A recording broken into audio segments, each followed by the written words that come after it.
మహాగణాధిపతయే నమః. ఓం గురుభ్యో నమః. ఓం శ్రీమాత్రే నమః.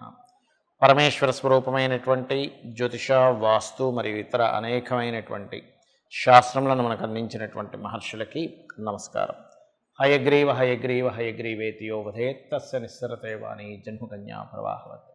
అరుణాం కరుణాతరంగితాక్షీం ధృతపాశాంకుశపుష్పబాణచాపాం అనిమాదిభిరావృతాం మయూకైః అహమిత్యేవ విభావయే భవానీం. శ్రీమాత్రే నమః. ప్రేక్షకులకి ఆ లలితాంబిక అమ్మవారి యొక్క అనుగ్రహం పరిపూర్ణంగా కలగాలని మనస్ఫూర్తిగా కోరుకుంటూ మనం ఈరోజు చెప్పుకోబోయే టాపిక్ ఏమిటంటే, మనం ఇప్పుడు ఈ ఉగాది నుంచి ఉన్నటువంటి గ్రహస్థితి రీత్యా మనం చెప్పుకున్నాం ఎటువంటి వారికి ఎటువంటి ఫలితాలు వస్తాయి అనేటువంటిది. అయితే చాలామంది అడుగుతుంది ఏమిటంటే, నన్ను ఆ ఫలితాలు చూసిన తర్వాత ఏమండి, ఇప్పుడు పలానా దగ్గర పాపగ్రహం ఉన్నందుకు ఈ విషయాల్లో జాగ్రత్తగా ఉండాలి అని అన్నారు, కానీ అవి కంపల్సరీ ఒక్కోసారి మనకి చేయవలసి వస్తుంది. అంటే అలాగా, ఉదాహరణకు వృషభ లగ్నం ఉంది, పంచమంలో కేతువు, సంతాన విషయంలో జాగ్రత్త అన్నారు. అదేవిధంగా కుంభలగ్నం ఉంది, లగ్నంలో శని, కాబట్టి వారి యొక్క లైఫ్ విషయంలో జాగ్రత్త అన్నారు. కానీ దానికి ఏదైనా పరిహారం ఉంటుందా? మేము కంపల్సరీ ఇప్పుడు వృశ్చిక లగ్నం చతుర్థంలో శని, కానీ చతుర్థంలో శని ఉన్నందుకు వాహనము గృహ విషయాలు జాగ్రత్త, మరి తీసుకోకుండా ఉండలేము, అలా ఒక్కోసారి తీసుకోవాల్సిన అవసరం వస్తుంది. అలాగా ప్రతి లగ్నానికి ప్రతి రాశికి ఫలానా గ్రహం ఉండడం వల్ల ఇబ్బంది ఉందని చెప్పి మంచి కూడా చెప్పారు. కానీ దానికి ఏదైనా మేము అది కంపల్సరీ చేయవలసి వస్తే దానికి ఏదైనా పరిష్కారం ఉందా అని అడుగుతున్నారు. కాబట్టి దానికి ఒక్కొక్క రాశి వారికి, రాశి తెలిసిన వారి రాశి లేదా లగ్నం తెలిస్తే ఇంకా మంచిది, ఏం చేసుకోవాలనేటువంటి విషయం మనం తెలుసుకుందాం. మేషలగ్నము మేషరాశి, మరి మేషం వారికి 6లో కేతు ఉన్నాడు అన్నారు.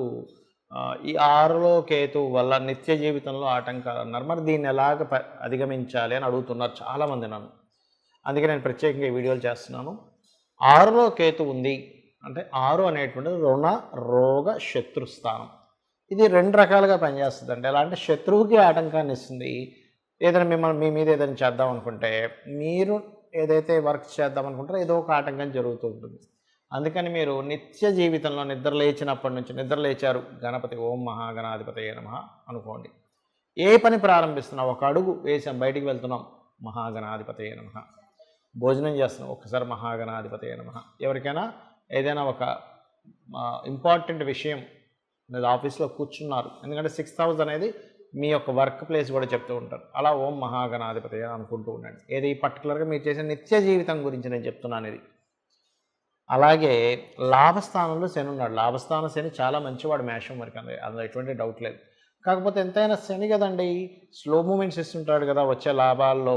మరి మేము ఎలాగా అంటే, ఒకటే ఇక్కడ మార్గం ఏమిటంటే, మీరు ఏదైనా ఫలానా దాంట్లో నాకు లాభం వస్తుంది, నేను ఫలానా దాంట్లో నేను లాభం సంపాదించుకోవాలనుకుంటున్నాను అని అనుకున్నప్పుడు మీరు చేయబోయేది ఒకటే గుర్తుపెట్టుకోండి. ఒక్కసారి అంటే ఏదైనా ఒక షేర్ మార్కెట్ షేర్ కొందాం అనుకుంటున్నారు, లేకపోతే ఫలానా లాభం రావడానికి ఎక్కడికో మీరు వెళ్తున్నారు, సంథింగ్ ఒక బిజినెస్ ఎస్టాబ్లిష్మెంట్ కోసమో దేనికైనా, ఒక్కసారి మీకు దగ్గరలో ఉండేటువంటి వెంకటేశ్వర స్వామి ఆలయానికి కానీ, శివాలయానికి కానీ, కాళికా అమ్మవారి ఆలయానికి కానీ వెళ్ళండి. అప్పుడు మీకు లాభస్థానంలో ఉండే శని బాగా పాజిటివ్గా ఇంకా బాగా ఇవ్వడం జరుగుతుంది. కర్మస్థానంలో ఉన్నాడు కదా, అందుకని, అంటే కర్మకారకుడు కాబట్టి. అలాగే 12లో రాహు ఉన్నందుకు విదేశీ యోగాలు ఉన్నాయని మనం చాలాసార్లు చెప్పుకున్నాము. అలాగే మేషం వారికి, అలాగే ఇక్కడ 2లో గురువు ఉన్నాడు. సో 2nd హౌస్ గురువు అనేది యాన్స్టస్ ప్రాపర్టీస్ని చూస్తున్నాడు కాబట్టి యాన్స్టస్ ప్రాపర్టీస్ అభివృద్ధిని ఇస్తాడు, మీకు జీవిత భాగస్వామి ద్వారా ధనయోగాన్ని ఇస్తాడు. కానీ 2nd హౌస్ జూపిటర్ అనేటువంటిది వ్యయాధిపతి అవుతున్నాడు, అంటే ఖర్చులకు కారకుడు అవుతున్నాడు. మరి అప్పుడు ఎలాగా అంటే, ఒకటే గుర్తుపెట్టుకోండి, మీరు చేసే ఖర్చు అది వేస్ట్ అవ్వకుండా బాగుండాలంటే సింపుల్గా ఓం దుర్గాయ నమః, ఓం దత్తాత్రేయాయ నమః, లేదా ఓం దిగంబర దిగంబర శ్రీపాదవల్లభ దిగంబర. అప్పుడు ఏమవుతుందంటే, ఖర్చులు ఎక్కువయ్యి ఆదాయం తగ్గుతున్నటువంటి సిచ్యువేషన్ మారుతుంది ఖచ్చితంగా. ఇది మీరు గుర్తుపెట్టుకోండి, అన్ని విధాలా బాగుంటుంది మీకు. చాలామందికి జాతక చక్రం తెలియదు, లగ్నం ఏంటో తెలియదు, రాశి ఏంటో తెలియదు, నక్షత్రం ఏమిటో కూడా తెలియదు. మరి అలాంటి వారు ఈ ఉగాది నుంచి మా జీవితం చాలా బాగుండాలంటే ఏం చేయాలి? ఒకటే గుర్తుపెట్టుకోండి, ఈ విశ్వాన్ని మొత్తం నడిపిస్తున్నటువంటిది ఎవరు అంటే ఆ పరమాత్మ. ప్రతి దాంట్లోని ఉన్నటువంటి అంటే కనబడే ప్రతి పదార్థము పరమాత్మే, అందులో ఉన్నటువంటి శక్తి అమ్మవారు అని చెప్పి మనకు శాస్త్రాలు చెప్తున్నాయి. కాబట్టి జాతకం ఎలా ఉన్నా కానీ ఒకటే గుర్తుపెట్టుకోండి, మీరు ప్రతి దాంట్లోని ఆ యొక్క భగవంతుణ్ణి దర్శించుకుంటూ లోపల ఉన్నటువంటి శక్తి, అది నడవడానికి గల శక్తి అమ్మవారిని మీరు ఎప్పుడైతే భావిస్తారో కంప్లీట్గా, మీకు జరిగేటువంటి లైఫ్లో జరిగేటువంటి ఏవైతే అప్ అండ్ డౌన్స్ ఉంటాయో ఆ అప్ అండ్ డౌన్స్లో కూడా పరమాత్మని చూస్తారు. అర్థమైందండి? నాకు ఇవేమీ తెలియవు, శరణాగతి అంటారు దాన్ని. అయితే ఇక్కడ చాలామంది ఏమిటంటే గోచార ఫలితాలు చూసి ఏమండి ఇక్కడ ఇలా ఉంది కదా, అమ్మో ఇది ఏదో అవుతుందేమో అని అనుకుంటుంటారు. కానీ నేను ఒకటే చెప్తాను, మీరు ఒకటే గుర్తుపెట్టుకోండి, ఈ గోచార ఫలితాల కంటే మీ జన్మజాతక ఫలితాలు ఈజ్ మోస్ట్ ఇంపార్టెంట్. అంటే మీరు ఏదైతే కర్మ పూర్వజన్మల్లో చేశారో ఆ కర్మ ఆధారంగా గ్రహాలు అక్కడికి వచ్చి స్థితి పొందుతాయి. దానివల్ల మీరు మంచిని పొందుతుంటారు, కాస్త ఇబ్బందికరమైనటువంటి వాతావరణం కూడా ఉంటుంది. అయితే ఈ లైఫ్ సైకిల్ అనేటువంటిది ఏదైతే ఉందో మనకి ఇబ్బంది అనిపించవచ్చు, కానీ ఇంకొకరికి అది మంచి చేస్తూ ఉంటుంది. ఉదాహరణకు ఒక వ్యక్తి సైకిల్ పంచర్ అయింది, లేకపోతే ఒక వెహికల్ పంచర్ అయింది, నీకు పంచర్ అయింది ఇబ్బంది, కానీ ఆ పంచర్ చేసే అతనికి అది ఒక మంచి జరుగుతుంది. నీకు ఒక కడుపు నొప్పి వచ్చింది, నీకు ఇబ్బందే, కానీ ఒక డాక్టర్కి అది ఒక సైకిల్ లాగా పనిచేస్తుంది అతనికి ఒక ఉపాధిగా.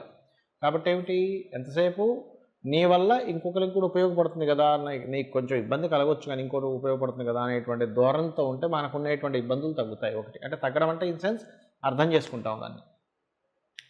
అయితే ఇక్కడ జన్మజాతకం ముఖ్యమైన ఎందుకంటున్నానంటే, మీ జన్మజాతకంలో లగ్నం ఏదైతే ఉందో దాని పాత్ర చాలా ఎక్కువగా ఉంటుంది. అంటే మీ లగ్నం ఏమిటి, అది ఉన్న స్థితి ఏమిటి, దానివల్లే మీ యొక్క జీవితంలో ఆ స్థితులు జరుగుతూ ఉంటాయి.